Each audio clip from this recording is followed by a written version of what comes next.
We can send this video around the globe in seconds. We can clone a new life. And we can end hunger. To do that, governments need the will, the resources, and the right policies. But how can they tell what works and what doesn't? Hunger can be eradicated. Policies to end hunger are an important part of the toolkit that we have to end hunger. However, policies for food security are complex. They involve agriculture and the whole food system and beyond. Those complex policies, sometimes they don't have the effects that we would desire them to have.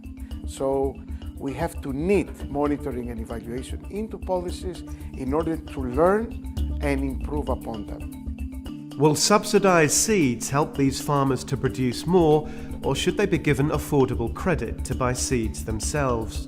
Should governments import cheaper food from elsewhere and bring prices down for consumers?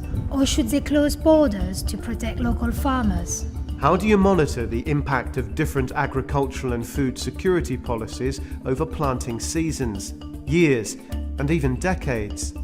How will they affect farmers and consumers in other countries? In the 1970s, when there were a lot less hungry people, FAO initiated studies on how national food and agricultural policies affect international trade and how to monitor them. A decade later, the Organization for Economic Cooperation and Development built upon FAO's work to devise a set of indicators that show the impact of agricultural policies in richer countries, justifying a change towards measures that do not distort trade. The 2008 global food crisis, where prices of major commodities soared, brought into sharp focus the need for rigorous monitoring of policy impact in the rest of the world. Countries have become more serious about food security issues. They have taken measures focusing on production, consumption, trade, and markets. Now, these need to be monitored and measured. In developing countries, there are more complex factors to consider than just price support policies and tariffs. How do bad roads or high transport costs getting goods to market affect producers' incomes? And what about other hidden costs? Livestock herders in Kenya pay taxes every time they cross an administrative border.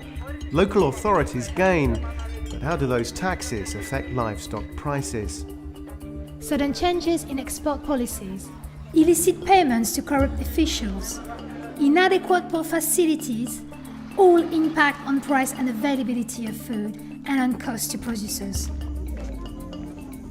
Tracking expenditure is crucially important, but it's also complicated.